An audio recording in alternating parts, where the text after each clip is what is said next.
स्वागत है दोस्तों आपका आज की बेहद बड़ी और ताजा खबरों में। आज की मुख्य खबरों और हेडलाइंस न्यूज के तहत बड़ी खबर, इस राज्य के किसानों को मिलेगा बिना ब्याज के 3 लाख तक का ऋण। जी हां, जानेंगे इस खबर के बारे में। साथ ही दोस्तों यूजीसी गाइडलाइंस और फाइनल ईयर परीक्षा मामले पर सुप्रीम कोर्ट में सुनवाई आज। जी हां, इस खबर के बारे में बताएंगे कि आखिर विद्यार्थियों को क्या फायदा होने वाला है। साथ ही दोस्तों विद्यार्थियों के लिए बड़ी खबर, ये सरकार फ्री में देगी। जी हाँ, तो कौन सी सरकार और किस राज्य ने यह कदम उठाया है, आपको इस खबर के बारे में भी बताएंगे। वहीं दोस्तों कोरोना के मामले में भारत ने बनाया रिकॉर्ड, अब सबसे कम है मरने वालों का प्रतिशत। इसी के साथ दोस्तों अंतर्राष्ट्रीय यात्रियों के लिए एयरपोर्ट पर ही कोविड-19 टेस्ट की योजना, सरकार से मंजूरी का है इंतजार। जी हाँ, इस खबर के बारे में भी आपको बताएंगे। साथ ही दोस्तों नेपाल और भारत के बीच सीमा विवाद की तल्खी के बीच बैठक को लेकर खबर निकल कर आ रही है, जिसके बारे में आपको थोड़ी ही देर में बताएंगे। साथ ही दोस्तों पीएफ स्कीम को लेकर बड़ा अपडेट सामने आ रहा है। जी हां, अब इन लोगों को मिलेगा फायदा, तो इन लोगों के लिए खड़ी हो गई है मुश्किल। जी हां, तो इस खबर के बारे में भी आपको विस्तार से बताएंगे। तो दोस्तों आज इन्हीं सब खबरों के बारे में आपको बताएंगे। इसके अलावा भी कई अन्य बड़ी खबरें हैं जिसके बारे में हम इस वीडियो में जानेंगे, तो दोस्तों वीडियो को अंत तक जरूर देखें। साथ ही दोस्तों वीडियो के बारे में आपकी जो भी राय हो कमेंट करके जरूर बताएं। तो चलिए दोस्तों बिना देरी किए फटाफट से जानते हैं आज की सभी बड़ी खबरों को। पहली खबर, बड़ी खबर, इस राज्य के किसानों को मिलेगा बिना ब्याज के 3 लाख तक का ऋण। जी दोस्तों किसानों को आत्मनिर्भर बनाने और 2022 तक उनकी आय दोगुनी करने के लिए बड़ा दांव चला गया है। बताया जा रहा है कि अब सरकार 3 लाख रुपए तक का ब्याज मुक्त ऋण देने की योजना बना रही है, ताकि किसान ब्याज के बोझ तले न दब सके। दरअसल किसी राज्य में संभवतः ये ऐसी पहली स्कीम है। वहीं हरियाणा के कृषि एवं किसान कल्याण मंत्री जेपी दलाल ने बताया कि बैंकों द्वारा आमतौर पर फसल ऋण पर ब्याज दर 7% दिए जाने के बावजूद अन्नदाता को सरकार इसे 0% पर उपलब्ध करवाएगी। किसान फसली ऋण आढ़ती की बजाय बैंकों से सीधा ले सकेंगे। इसके लिए एक आपदा फंड की योजना तैयार करने पर विचार चल रहा है। वहीं दलाल ने कहा कि 7% ब्याज दर की फसली ऋण में 3% केंद्र सरकार तथा 4% मनोहर लाल सरकार वहन करेगी। इस तरह किसानों को 0% पर ही फसल ऋण दिया जाएगा। चलिए अब जानते हैं अगली खबर, यूजीसी गाइडलाइंस और फाइनल ईयर परीक्षा मामले पर सुप्रीम कोर्ट में सुनवाई आज।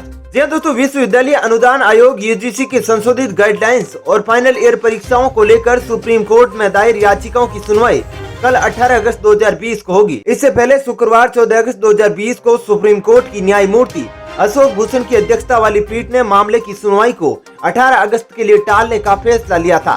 शुक्रवार को सुनवाई के दौरान याचिकाकर्ताओं की ओर से वकील श्याम दीवान ने शीर्ष अदालत से कहा था कि फाइनल ईयर के स्टूडेंट्स की हेल्थ भी उतनी अहमियत रखती है जितनी अन्य बैच के स्टूडेंट्स की रखती है। सीनियर एडवोकेट श्याम दीवान ने कहा था कि इन दिनों स्टूडेंट्स को ट्रांसपोर्टेशन और कम्युनिकेशन से जुड़ी काफी दिक्कतें आ रही है।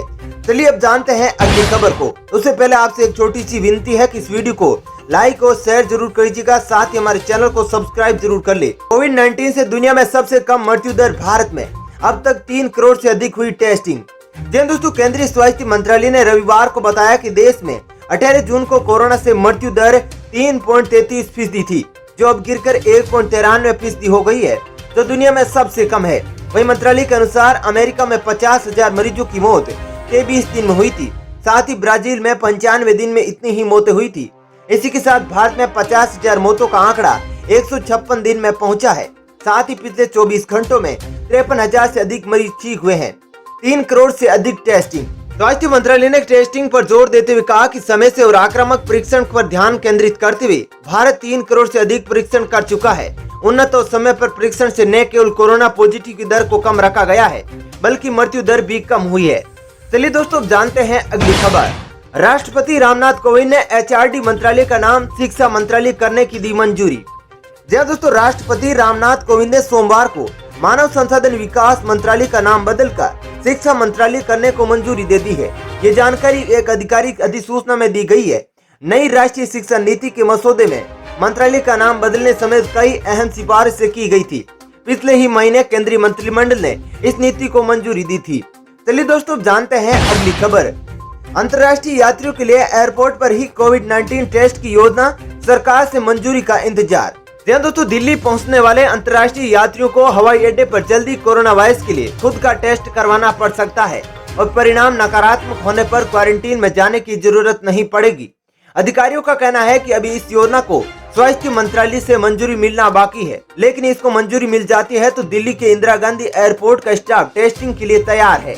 वर्तमान में विदेशों से आने वाले यात्रियों की केवल दिल्ली हवाई अड्डे पर लक्षणों के लिए जांच की जाती है और 7 दिनों के इंस्टीट्यूशन क्वारंटीन के बाद 7 दिनों के लिए घरेलू क्वारंटीन में भेज दिया जाता है। कुछ यात्री जैसे गर्भवती महिलाएं, 10 वर्ष से कम उम्र के बच्चे के साथ यात्रा करने वाले, जिन लोगों को परिवार में मृत्यु हो गई है या उन्हें कोई गंभीर बीमारी है या उन्हें हाल ही में नकारात्मक कोविड-19 रिपोर्ट मिली है, उन्हें सशर्त छूट दी जा सकती है। चलिए दोस्तों, जानते हैं अगली खबर। हेल्थ आईडी का दायरा बढ़ाने की तैयारी में मोदी सरकार, गांव में बैठा व्यक्ति भी बड़े शहरों के डॉक्टरों से करा सकेगा इलाज। दोस्तों, नरेंद्र मोदी सरकार ने नेशनल डिजिटल हेल्थ मिशन का दायरा बढ़ाने की घोषणा कर ली है। हिंदुस्तान को मिली जानकारी के मुताबिक आने वाले महीनों में इसका इस्तेमाल न सिर्फ ऑनलाइन दवा खरीदने के लिए किया जा सकेगा, बल्कि टेलीमेडिसिन सुविधा भी हेल्थ आईडी नंबर के जरिए मिल जाया करेगी। सूत्रों के मुताबिक फिलहाल सरकार इसके केंद्र शासित राज्यों में पायलट प्रोजेक्ट के तौर पर चल रहे इस्तेमाल पर नजर रखी हुई है। इस प्रोजेक्ट समीक्षा के बाद आने वाले कुछ महीनों में प्रोजेक्ट के दूसरे चरण को लॉन्च किया जाएगा। वहीं मामलों से जुड़े अधिकारियों के मुताबिक अगले चरणों में ई फार्मेसी को जोड़ा जाएगा, जिससे लोगों को ऑनलाइन दवा का पर्चा अपलोड करने जैसे कागजी कामकाज से मुक्ति मिल सकती है। वहीं मंत्रालय इस दिशा में नई गाइडलाइंस तैयार कर रहा है। इसके जरिए आने वाले दिनों में ई फार्मेसी के जरिए दवा खरीदने के लिए डॉक्टर का पर्चा अपलोड करने की जगह डिजिटल हेल्थ आईडी देने में भी कंपनियां व्यक्ति का वेरिफिकेशन करके उन्हें दवा दे सकेगी। साथ ही टेलीमेडिसिन के लिए भी इसी आईडी के जरिए गांव में बैठे व्यक्ति को बड़े शहरों के डॉक्टर, हालांकि सुविधा के लिए अपने स्वास्थ्य से जुड़े रिकॉर्ड डॉक्टर को दिखाने के लिए उस व्यक्ति से मंजूरी लेना जरूरी होगा। चलिए दोस्तों, जानते हैं अगली खबर। पीएफ योजना में शामिल होने के लिए मासिक वेतन की सीमा बढ़ी, नए नियम से लाखों कर्मचारियों को होगा फायदा। जी दोस्तों, ईपीएफओ के लाखों सदस्यों कर्मचारियों के लिए अच्छी खबर है। दरअसल कर्मचारी भविष्य निधि संगठन ने योजना में शामिल होने के लिए मासिक वेतन सीमा बढ़ा दी है। अब तक ये सीमा 6500 रूपए प्रति महीने हुआ करती थी, जो बढ़ाकर 15,000 रूपए प्रति महीना कर दी गई है। इसके साथ ही अब उन लोगों को भी पेंशन योजना का लाभ नहीं दिया जाएगा जिनका मासिक वेतन योजना में शामिल होने के समय 15,000 रूपए से ज्यादा था। ईपीएस योजना यानी कर्मचारी पेंशन स्कीम के मकसद से वेतन में मूल वेतन और महंगाई भत्ता को जोड़ा जाता है। इसके चलते बदले हुए नियमों के मुताबिक अगर किसी कर्मचारी का बेसिक वे यानी मूल वेतन और डीए मिलाकर 15,000 रूपए प्रति महीने से ज्यादा का अमाउंट बनता है तो उसे ईपीएस की पात्रता नहीं रहेगी। चलिए दोस्तों, जानते हैं अगली खबर। मलेशिया में कोरोना वायरस का नया प्रकार मिला, सामान्य मौजूदा वायरस से 10 गुना ज्यादा है संक्रामक। जी हाँ दोस्तों, दुनिया भर में कोरोना वायरस की दहशत से लोग डरे हुए हैं। इसी बीच कोरोना वायरस से जुड़ी एक और खबर मलेशिया से आ रही है, जो शायद आपकी परेशानी और बढ़ा सकती है। दरअसल मलेशिया में कोरोना वायरस से एक और नए प्रकार का पता लगाया गया है, जो कि आम कोरोना वायरस से 10 गुना ज्यादा संक्रामक बताया जा रहा है। इस तरह के वायरस विश्व में कई जगह पाए जाते हैं। इनका नाम वैज्ञानिकों ने D614G रखा है। चलिए दोस्तों, जानते हैं अगली खबर। नक्शा विवाद की तल्खी के बीच भारत और नेपाल के बीच संपन्न हुई अहम बैठक, कई मुद्दों पर हुई बातचीत। दोस्तों, भारत और नेपाल के शीर्ष राजनयिकों ने सोमवार को डिजिटल बैठक कर भारत की मदद से नेपाल में चल रही विकास संबंधी विभिन्न परियोजनाओं की प्रगति की समीक्षा की। नेपाल के प्रधानमंत्री केपी शर्मा ओली ने अपने भारतीय समकक्ष नरेंद्र मोदी को भारत के 74वें स्वतंत्रता दिवस की बधाई भी दी थी, जिसके बाद ये बैठक हुई है। बता दें कि नेपाल ने मई में नया राजनीतिक मानचित्र जारी करने से भारत के साथ द्विपक्षीय संबंध में तल्खी आने के बाद दोनों देशों के बीच ये पहली उच्च स्तरीय वार्ता है।